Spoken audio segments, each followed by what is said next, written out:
Y entonces aquí explica una cosa que podríamos explicar al principio, que son los motivos políticos. Los motivos políticos, porque los motivos políticos son importantes en Bagration. Y es que en noviembre de 1943 ha tenido lugar la conferencia de Teherán, Eureka, ¿no? Que es la primera vez que Stalin, Churchill y Roosevelt se han visto en persona.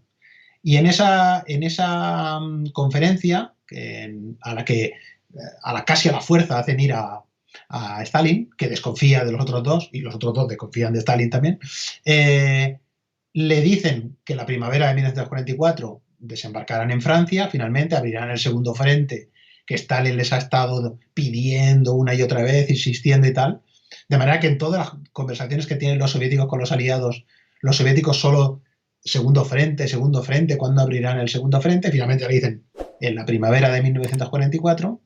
Y entonces Stalin, que no se fía de los ingleses y de los norteamericanos, en la misma medida que los otros tampoco se fían de él, dice, la ofensiva que lancemos debe ser una ofensiva decisiva, debe derribar a los alemanes, expulsarlos de la Unión Soviética y ponerlos en una situación que ya no puedan levantar cabeza. Es decir, la ofensiva no debe correr ningún riesgo, porque si los alemanes consiguen detenernos, como hicieron, por ejemplo, en el invierno del 43, que Manstein detiene a Batutin en Kharkov, en el 43, perfectamente podría pasar, que los alemanes decidan negociar por separado con los angloamericanos y nosotros nos quedamos aquí, por decirlo en calzoncillos, aquí solos después de haber peleado durante toda la guerra.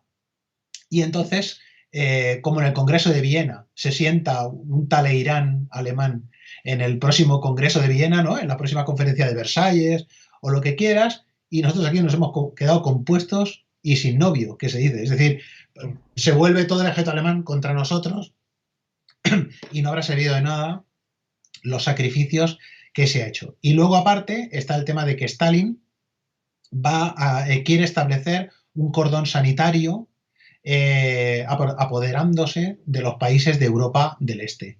Todavía los soviéticos no saben muy bien qué van a hacer, ¿eh? No saben si desde luego van a favorecer los partidos comunistas en los países estos que ocupen, van a liquidar, digamos, a lo que ellos consideran partidos reaccionarios y también a los partidos demócratas, etcétera, pero no saben muy bien todavía qué hacer. No hay que pensar que, aunque Stalin sea un ser monstruoso, por decirlo así, no hay que entender la diplomacia soviética en ese momento con una gran carga de maquiavelismo y de un posicionamiento. Francamente no saben qué hacer.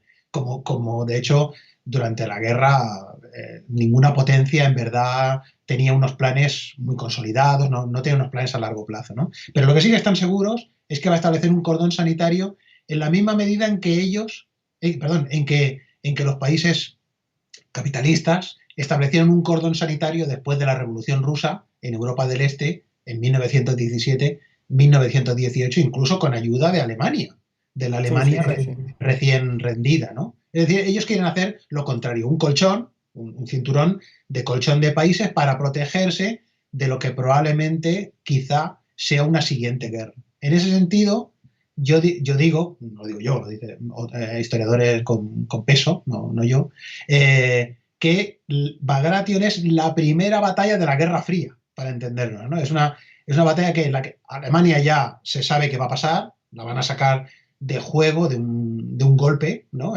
Unos por el lado de Francia y los otros por el lado del este, pero luego ¿qué va a pasar? ¿No? Así que Bagration, los soviéticos piensan en términos a futuros, en términos de cómo va a ser el mundo cuando venzamos, ¿no? Y por eso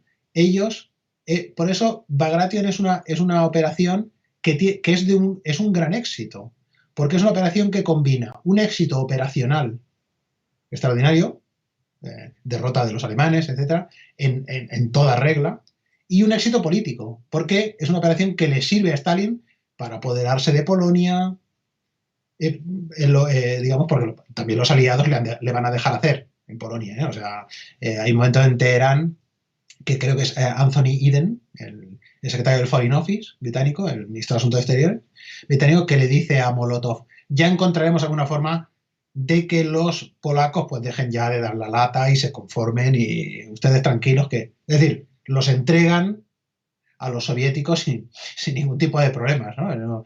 No hay problema. Es decir, paradójicamente Stalin consigue en Teherán que se reconozca sus anexiones territoriales del pacto Molotov-Ribbentrop de 1939, lo cual es escandaloso, dicho sea de paso, porque en cierto modo la Segunda Guerra Mundial había estallado para proteger a Polonia, en Sí, verdad, ¿no? Es una cosa, pero bueno, las vueltas que da la vida, ¿no? Que dicen. O sea que es importante el marco político, que es incluso mucho más importante que el marco operacional, o digamos que se solapa con el marco operacional, que es ese. Stalin quiere una victoria segura y por eso los alemanes piensan, oh, los soviéticos atacarán por Ucrania y entonces harán una especie de golpe de guadaña y cercarán al grupo de ejércitos centro y al grupo de ejércitos norte porque avanzarán en dirección a Prusia Oriental. Esto Rokossovsky lo plantea en las reuniones en el Stavka con Stalin y Stalin le dice, no, no, no, no, yo no quiero riesgos, no quiero maniobras de estas tipo a la alemana, por sí, decirlo pues así. se podría considerar que a lo mejor esa ofensiva, tanta cuña y no, era un poco arriesgada y en algún Mira, momento, si los alemanes contraatacaban, ¿no? Desde tanto por arriba como por abajo, ¿no? Los ese, podrían. exacto, los soviéticos en ese sentido se han vuelto muy prudentes. De hecho, ganan la guerra por eso, porque son muy prudentes, mientras que los alemanes, llevados por sus prejuicios racistas, porque es que todavía en este momento desprecian a los soviéticos, desprecian su capacidad como seres humanos, digamos, y su capacidad también. Hitler dice, bueno, a lo mejor los soviéticos avanzan 300 kilómetros, pero luego se detendrán. Esto lo dice varias veces Hitler a lo largo de la guerra y los soviéticos no se detienen. Y cuando no se detienen, dice, pues ahora no sé, habrá que hacer otra cosa, ¿no? Porque le dice que no se detienen, ¿eh? No, que siguen para adelante. Y aquí en Bagration no se detienen. Los alemanes menosprecian. La cosa más peligrosa en una guerra es menospreciar al enemigo. Sí. Es la cosa más peligrosa que hay. Más peligrosa. Sí, esto La se más verá peligrosa. yo creo que también un poco más en la ofensiva del Vístula, que sí Sí. que no, por nada del mundo, que no, que son mentiras, que no van a atacar, que no pueden, que no, no sé qué, y al final Y, atacan, pero bueno. y tanto, y tanto, y tanto que van a atacar, sí, sí. Y tanto.